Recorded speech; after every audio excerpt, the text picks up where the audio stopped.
Thank you so much for clicking on my video, and if you're returning, welcome back to my channel. For today's Sussex Scroll, I want to talk about a wide array of topics as well as some awards won. Let's get into it.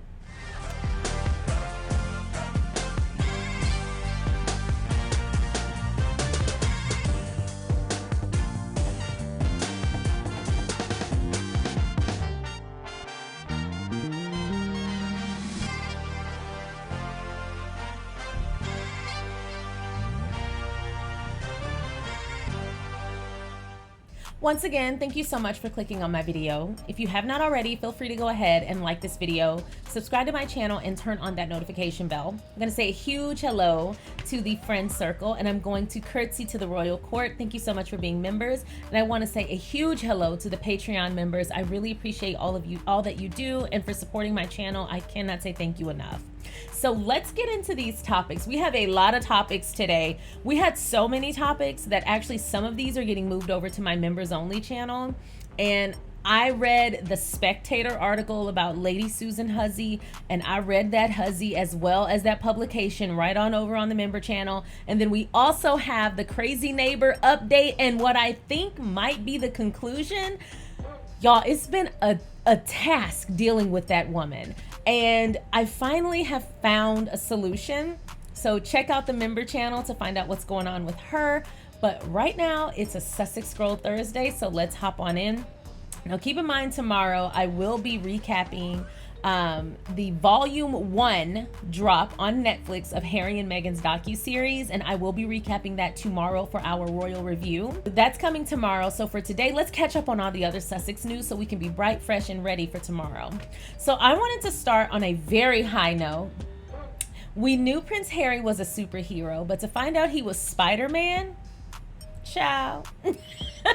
I was very happy to see his video to the children, to the chillin', and it was great to watch him continue to do what he loves, which is be there for people and always support veterans and their families.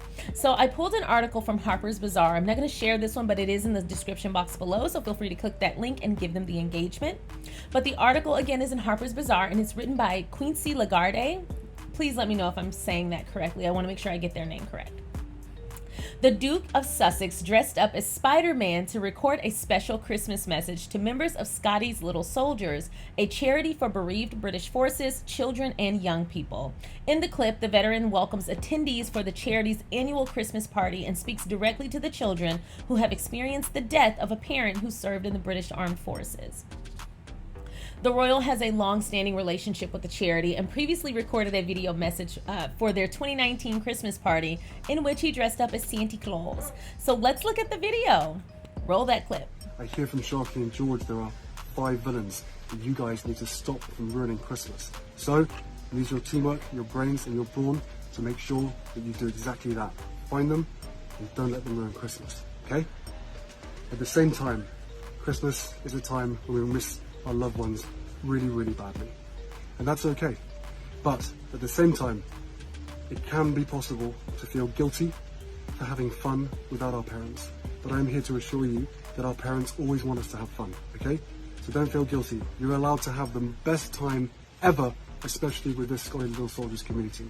So go out there, have the best time, and Merry Christmas. And since we went ahead and took a look at Spider-Man, let's look at Santa Claus. Roll that beautiful bean footage. Ho, ho, ho. Hi guys, everyone at Scotty's Little Soldiers. I hope you're having an amazing time. I hear there's 190 of you there this year, so please cause as much chaos as humanly possible. I also want to encourage you guys to look around and realize that you are part of a family, part of an amazing community, and that there is support there for you every single day should you need it. And having met some of you a few years ago, or most of you, I know how incredibly strong you are. So yes, losing a parent is incredibly hard, but I know that every single one of you, by helping each other out, that you will have an amazing future ahead of you. And you're going to have a fantastic Christmas as well. So the last thing for me is, your parents, they will never be forgotten, and you will never be forgotten. And I really, really hope, and I know that you will leave today with a huge smile on your face, and for the younger ones of you, probably covered in food as well. So have a fantastic Christmas and Happy New Year. In a release from the organization, several children who attended the party expressed their thanks for the message. Quote, "It's cool that someone who's been through the same experience as us is thinking about us," said 12-year-old Scotty member Emily Reynolds, who lost her father, Sergeant Anthony Reynolds, in 2018.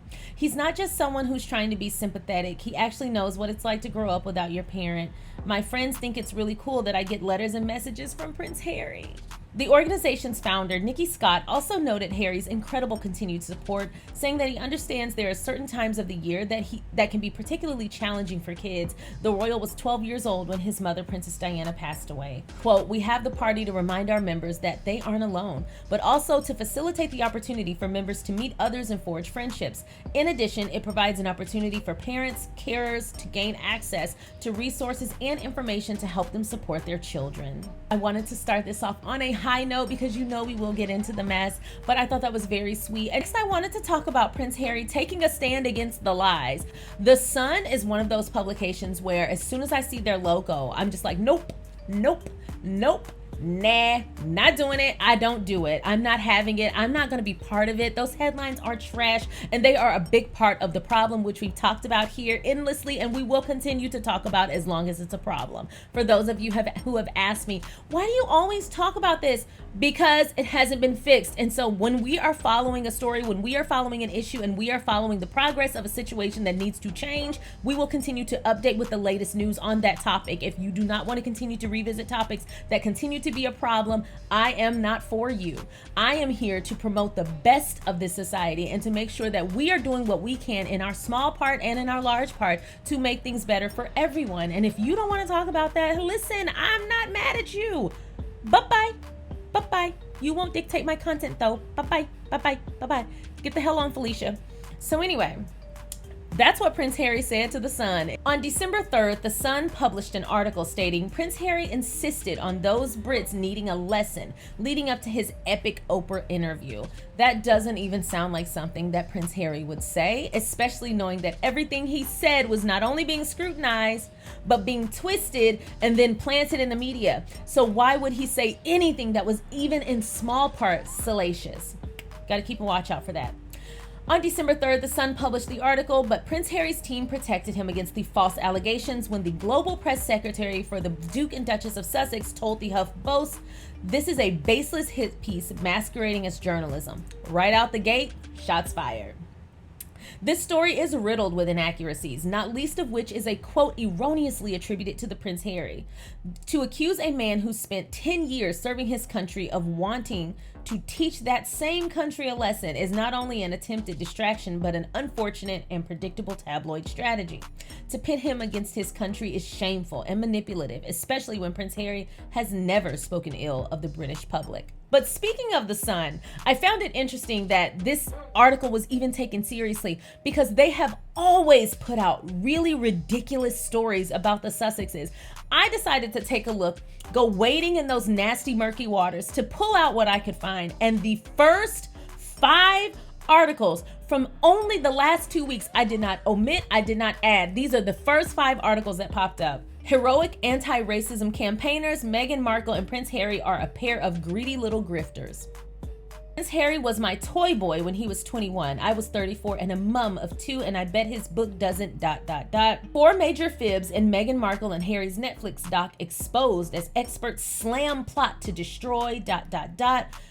On this one, I find it particularly ridiculous considering they haven't sent out any screeners. Netflix did not let anyone, no platform, preview this new docuseries. So what they are already saying is that there are 4 major fibs and the docuseries has not dropped yet. They haven't said anything yet. They have not started yet. And they're already saying he's lying. A hit dog will most certainly holler. Harry and Meghan Markle are just a sex tape shy of doing a full Kim Kardashian. One day ago, I've been dubbed a cougar for kissing Prince Harry, who did Dirty Dancing lift on me. I get trolled, but ...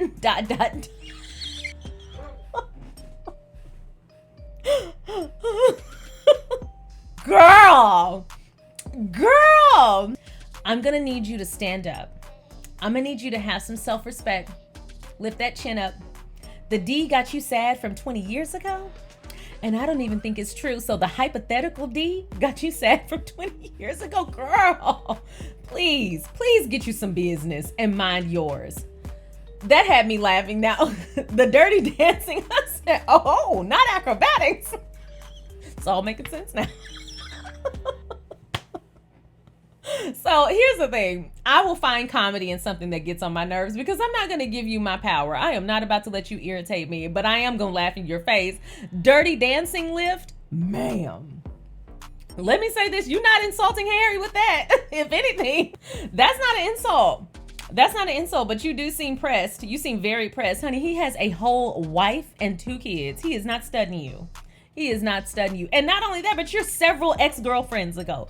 Please get you some self-respect. Next news I wanted to talk about on our Sussex Scroll is Archetypes is officially an award-winning podcast. I knew from that first episode that this was about to be a very impactful podcast. I really enjoyed not only Megan's hosting, the content, and the awareness that she was bringing to the forefront, but the in-depth conversations, the safe space she created, and then the dialogue that followed. So every episode came with its own topic, but here's what I loved the most was after the episode aired, after everyone had taken it in, even after we did our recaps here on YouTube and Patreon and Twitch and everyone who's part of the Sussex Squad community and how we talk about their content, even after all that, the conversations and the revelations that were made from everyone all over the world when these episodes hit a chord with us. I think every single woman I follow who's a Sussex Squad member and recaps Archetypes resonated with every single episode. That's saying something.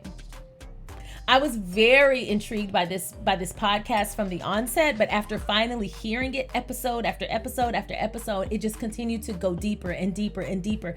And I personally felt like, especially as a Black woman in America who is in the corporate world, I truly just felt like someone cracked open my perspective and exposed it in a way that I could not have put into words. I felt very seen. I felt very validated, and are often forced to fit into these pre-existing molds, these archetypes where we have to align in order to get by. We have to allow in order to get seen. We have to provide in order to be appreciated. And we don't get to do what's best for us. We don't get to assert those boundaries that everyone else gets to assert. Because if we do, then we're all these insert word here, insert podcast episode title here. We are all these archetypes. We are all these stereotypes. We are all these things that label us. But we don't ever get to just be us. It is very necessary for podcasts like this. I saw someone say in 2022, how relevant is this? I don't know. Why don't you look at the tweets about it? Why don't you look at the tweets about archetypes? Why don't you go into any corporate office? Why don't you go into any corporate office, any church, any school, any established place where a woman has to come in and fit in, and you tell those women that it's not necessary. Very proud of this podcast, and I'm so glad they're award winning. Although they don't need the recognition, they certainly deserve it. And I was one of the ones that voted. I was very proud that she was even nominated, especially with it being such a new podcast. That was a huge feat. But I wanted to share from Hello Magazine. So I'm going to share my screen because they wrote a great article about the win, and I want to make sure that I get all the details because y'all know I'll go off track. Again, this is from Hello Magazine. The title of the article is Meghan Markle Celebrates Incredible Podcast News Details. The former actress came out on top. This was written by Phoebe Tatham or Tatham. I hope I'm pronouncing that right. I don't want to be shady. The Duchess of Sussex had good reason to celebrate on Tuesday after her Spotify podcast scooped Pop Podcast of 2022 at the People's Choice Awards. Archetypes beat stiff competition from the likes of Anything Goes with Emma Chamberlain, Call Her Daddy, and Armchair Expert with Dax Shepard. I like Armchair Expert. Meghan launched her podcast back in August with a premiere episode titled The Misconception of Ambition with Serena Williams. Since its launch, the mom of two has spoken to a handful of influential guests, including Paris Hilton, Mariah Carey, and Mindy Kaling. Whilst its first season came to an end last week, there's every chance that a second season would be on the cards. At the close of episode 12, Meghan said, "We're working on other ways to keep the conversation going, but just know that as we close out this season of Archetypes, that I thank you. Thank you for listening and learning with me. This has been liberating and healing, and it's been fun." Megan's podcast explores labels that pigeonhole women. She continued, quote, "Many moons ago, I heard a quote that I will share with you today. Because we talk about the labels and tropes, boxes some may try to squeeze you into, and roles and stereotypes that are attributed to you that don't quite fit the full person that you are, this is what I wanted to leave you with." It's from a couplet within a piece of writing by Greek poet Christianopoulos, and he says, quote, "What didn't you do to bury me? But you forgot that I was a seed." To that point, my friend, keep growing, and I'll see you on the flip side. As ever, I'm Megan. So I thought that was a great write-up. She did a great job, but I'm really proud of the Archetypes podcast, not only for winning this award, which again, it's great that it was recognized, but I'm really proud of the conversations that it started, that it spawned, and that it definitely helped to sustain. We need more content that's not only honest, but extremely raw in this way. And it can continue to lift us up without tearing down anyone else. And what I will say is, if you felt offended by the Archetypes podcast in any way, you need to check yourself and check your privilege at the door. Last night, the 2022 People's Choice Award was held in Los Angeles, California, honoring fan favorites in movies, TV, music, podcasts, and more. People from around the world voted, and we are thrilled to share that in its premiere season, Archetypes was awarded the top podcast honor.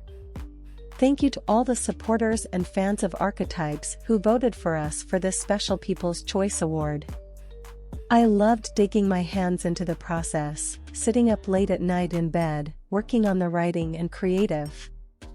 And I loved digging deep into meaningful conversation with my diverse and inspiring guests, laughing and learning with them, and with each of you listening. It has been such a labor of love with an amazing team who were each instrumental in helping to bring this series to life. Special thanks to Terry Wood, who was my right hand in this special project, along with Catherine, Rebecca, Andy, Matt, and the wider team who all worked hard to make each moment resonate. Above all, huge thanks to each of you who voted. Your support means the world. Megan, the Duchess of Sussex. And lastly, I wanted to discuss the Ripple of Hope Award. We've talked about this twice already, but they finally received their award. They had the ceremony last night. And again, this is in the BBC.com. The title of the article is "Harry and Meghan, a Ripple of Hope Can Turn into a Wave of Change." This was written by Laura Gozzi. Quote, "We know a ripple of hope can turn into a wave of change," the Duke and Duchess of Sussex have said after winning an award for their racial justice and mental health work. Prince Harry and Meghan received the Ripple of Hope Award from the Robert F. Kennedy Human Rights Organization at a gala in New York. The two also spoke about their, quote, "belief of courage over fear and love over hate." Actor Alec Baldwin hosted the ceremony. The RFKHR is a human rights advocacy organization that focuses on issues such as mass incarceration, racial justice, and gender-based violence. It says that it honors those who have demonstrated, quote, "an unwavering commitment to social change and work to protect and advance equity, justice, and human rights." Sounds about right. During the ceremony, Harry and Meghan announced a new collaboration between their Archwell Foundation and the RFKHR, the Archwell Foundation Award for Gender Equity in Student Film. Quote, "Our hope with this award is to inspire a new generation of leadership in the arts where diverse up-and-coming talent have a platform to have their voices heard with their stories told," the couple said in a statement. "The values of RFK Foundation and the Archwell Foundation are aligned in our shared belief of courage over fear and love over hate. Together, we know that a ripple of hope can turn into a wave of change." Speaking on stage with Miss Kennedy during the event, Harry joked, quote, "I'll be honest with you, Carrie. I just thought we were just going on a date night, so I found it quite weird that we're sharing the room with 1,500 people. We don't get out much these days. Our kids are so small and young, so this is completely unexpected. But it's nice to share date night with all of you, so thank you for coming," he added to laughter from the audience. He is so funny, and she be cracking up. And since we just talked about them receiving the Ripple of Hope Award, it's only right that we get into Meghan's outfit, okay? Because we're not about to let another moment pass where we don't talk about this outfit. I could not wait until next Wednesday for our Sussex style video. You getting this today. I had to talk about it. So I pulled from Harper's Bazaar, which we never pull from for fashion videos, but we're about to do it. Hey, up and coming, let's do it. Duchess Meghan updates the cocktail dress in a gorgeous off-the-shoulder gown. The Duke and Duchess of Sussex are among tonight's recipients at the Ripple of Hope Awards, and this is written by Chelsea Sanchez, who has a very nice profile pic, very cute hat. Meghan Markle put her own personal spin on cocktail attire. The Duke and Duchess of Sussex have made their grand arrival at the 2022 Robert F. Kennedy Human Rights Ripple of Hope Awards in New York City, where Meghan wore a gorgeous off-the-shoulder midi dress in ivory white. Yes, it was very white and very beautiful. The long-sleeved piece featured a Bardot neckline and a structured tulip skirt. She paired that look with glimmering diamond drop earrings and black pumps. Oh, they look beautiful. Meanwhile, Prince Harry looked suave in a classic dark blue suit with a navy tie and a white button-up. At tonight's ceremony, the couple will accept an award for their charitable initiatives through Archwell, such as supporting Afghan refugees, partnering with the NAACP, championing worldwide access to vaccines, and advocating for families in need of paid parental leave. Quote, when the Duke and Duchess accepted our award laureate invitation back in March, we were thrilled. The couple has always stood out for their willingness to speak up and change the narrative on racial justice and mental health around the world, said Kerry Kennedy, the president of the Robert F. Kennedy Human Rights. In a statement, quote, they embody the type of moral courage that my father once called the one essential vital quality for those who seek to change a world that yields most painfully to change. The Ripple of Hope Awards recognizes exemplary leaders across the government, business advocacy, and entertainment who have demonstrated an unwavering commitment to social change and work to protect and advance equity, justice, and human rights, according to the foundation's website. Tonight's other honorees include Ukrainian President Volodymyr Zelensky, Cirrus co-founder Frank Baker, Bank of America CEO Brian Moynihan, and Invenergy CEO Michael Polsky. The foundation will also posthumously award Bill Russell, the NBA legend who died this past summer. Past recipients of the award include Stacey Abrams, Amanda Gorman, Colin Kaepernick, and President Barack Obama. So I also wanted to get into this outfit. So again, I love this dress. Now, you know, we have documented heavily here on this channel that Meghan loves a good off-the-shoulder number, but she looks so good in white. Now, nice brown skin, nice tan skin. It looks so good with a stark contrast of white. White really brings out like this angelic look, especially when women wear it in a dress form. Now, at first, I actually thought this was almost a jumpsuit. When she was getting out of the car, I thought this was a jumpsuit, but the way this white looks so good with her dark eye makeup, but then her very close to nude lip, and she didn't need a whole bunch of pomp and circumstance with the jewelry. She kept it very simple, very chic, very clean, very modern. I also love this. If you look around the waistband of the dress, this is where you get the detail. And this is where you can really see the amazing craftsmanship. This is Louis Vuitton, by the way. And if you look around the waistband, you'll see these nice little ripples and these folds, and it creates this beautiful gallop across her hips and down to her legs. This is a midi dress. It's a little bit, maybe like an inch longer than like a standard midi.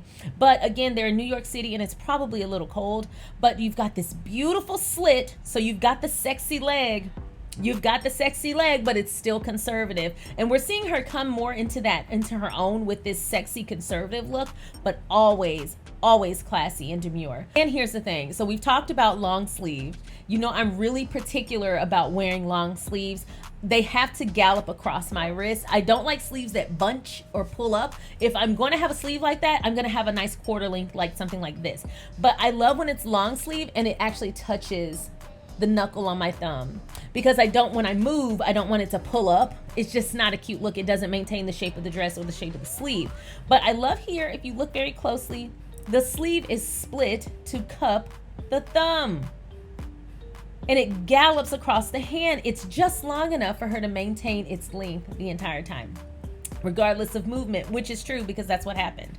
Now, I love that because she had the diamond drop earrings, she did not wear a necklace, and she just let the shoulders be bare, the shoulders be naked, but she was covered everywhere else. You know my rule. If you're going to give me a lot of leg, cover your arms. If you're going to give me a lot of shoulder, cover your leg. If you're going to give me any belly, long sleeves. I want to see just enough to pique the interest, but not too much where I'm like, oh girl, you gonna freeze out here. You gotta cover them cakes. So she hit the nail on the head.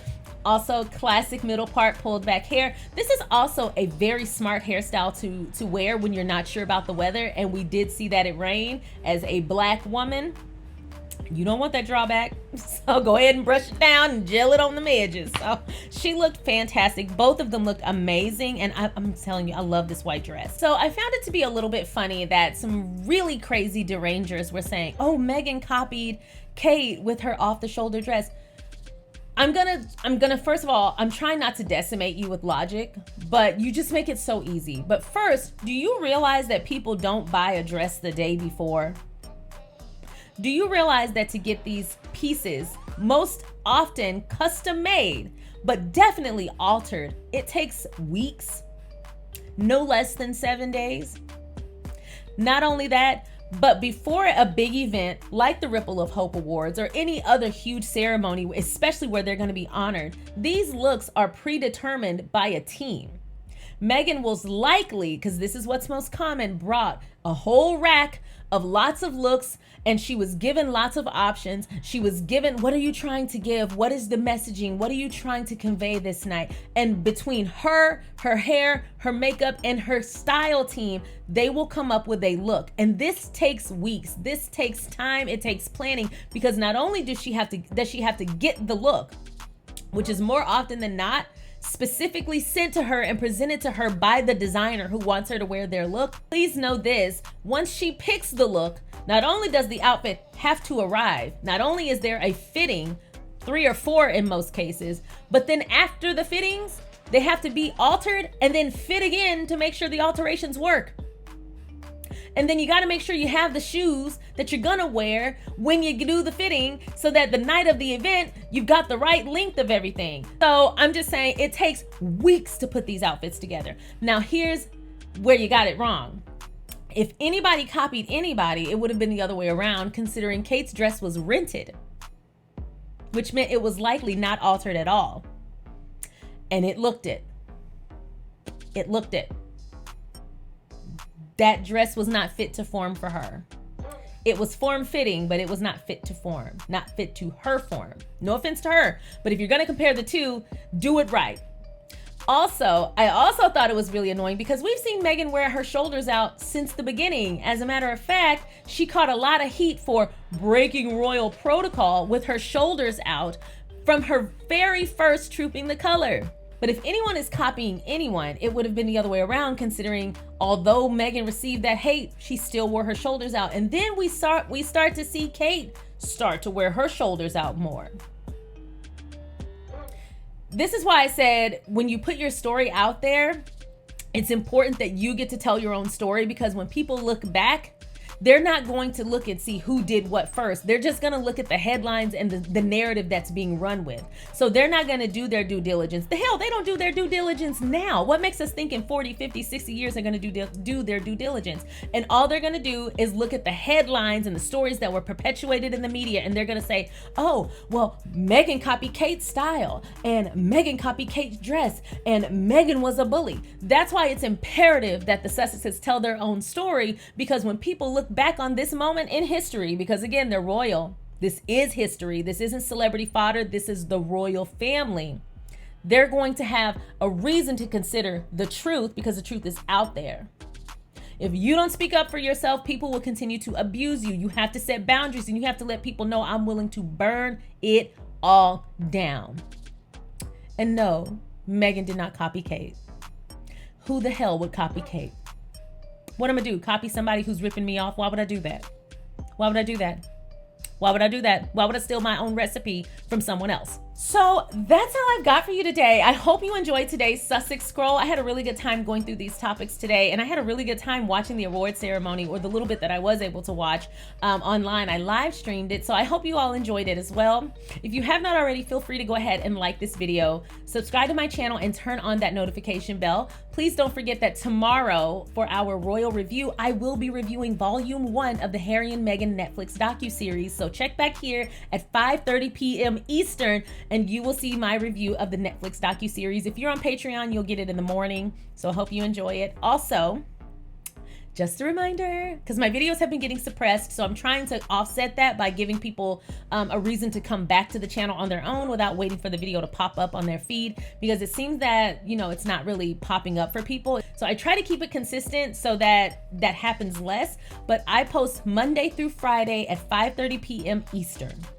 I will sometimes on the weekend post, but my daily posts are Monday through Friday, 5:30 p.m. Eastern, and 2 member videos a week for YouTube and Patreon, along with 1 Patreon only video. So I hope you enjoyed this video. I hope you enjoyed the content we talked about. So please let me know what you thought of each topic in the description box below, or in the comment section below. Please don't forget to like this video and subscribe, turn on that notification bell, and hit that join button to become a member of my YouTube. And if you're on Patreon, thank you so much, and I will see y'all next time. Bye.